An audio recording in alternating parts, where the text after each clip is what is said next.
គ្រឿងផ្សំមានអង្ករសាច់ជ្រូកស្ពៃក្តោបនិងទឹកស៊ុបថ្លាជំហានដំបូងយើងត្រូវដាំទឹកឲ្យពុះបន្ទាប់ពីទឹករបស់យើងបានពុះហើយយើងត្រូវដាក់អង្ករចូល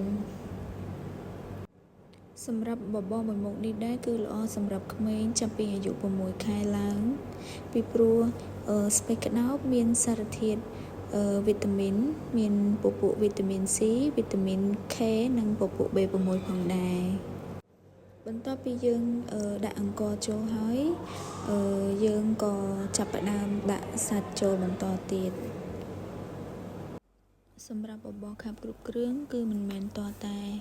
សាច់លាយបញ្ចូលគ្នាច្រើនមុខបន្លែលាយបញ្ចូលគ្នាច្រើនមុខទើបគេហៅថាបបរខាប់គ្រប់គ្រឿងនោះទេបបរខាប់គ្រប់គ្រឿងគឺត្រូវមានអាហារ3ចូលរួមគឺមានអាហារសាងសង់អាហារថាមពលនិងអាហារការពារអញ្ចឹងសម្រាប់បបរមួយមុខនេះដែរគឺយើងមានសាច់ជ្រូកជាអាហារសាងសង់អង្ករជាអាហារថាមពលនិងស្ពៃក្តោបជាអាហារការពារហេតុដូចនេះម៉ាក់កុំបារម្ភអីពីព្រោះមួយមុខនេះគឺមានសារធាតុចិញ្ចឹមនិងជីវជាតិគ្រប់គ្រាន់សម្រាប់អូនចាប់ពី6ខែឡើងអញ្ចឹងក្រឡេកមកបបរយើងវិញម្ដងបន្ទាប់ពីដាក់សាច់និងអង្ករចូលទឹកពុះបានល្អហើយយើងត្រូវបង់ស្ពៃក្តោបចូលបន្ថែមទៀត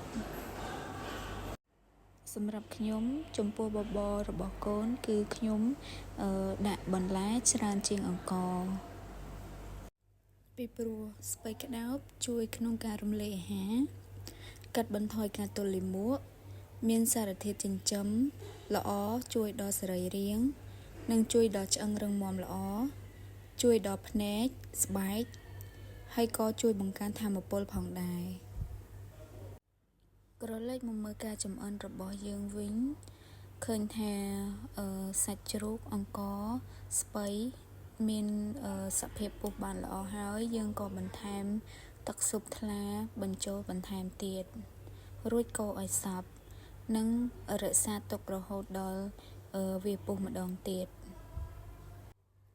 យើងត្រូវរក្សាទុកឲ្យវាពុះបែបនេះរហូតដល់អង្ករបន្លែនិងសាច់វាផុយបានល្អនៅពេលនេះបបររបស់យើងបានឆ្អិនល្អហើយអង្ករបន្លែហើយនិងសាច់មានសភាពផុយល្អ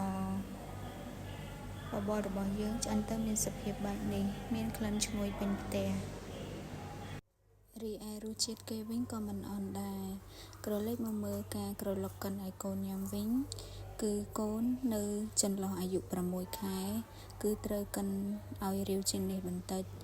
ឲ្យម៉ត់ជាងនេះបន្តិចពីព្រោះកូនខ្ញុំអាយុ7ខែហើយអញ្ចឹងសភាពរបស់បបរគឺខ្ញុំយករៀងគ្រើមបើសិនជាកូនរបស់លោកអ្នកមានអាយុ6ខែគត់សភាពរបស់បបរគឺត្រូវតែកិនឲ្យម៉ត់និងដូរទឹកដោះគោរបស់កូនមុំអញ្ចឹងសូមអរគុណសម្រាប់ការទស្សនា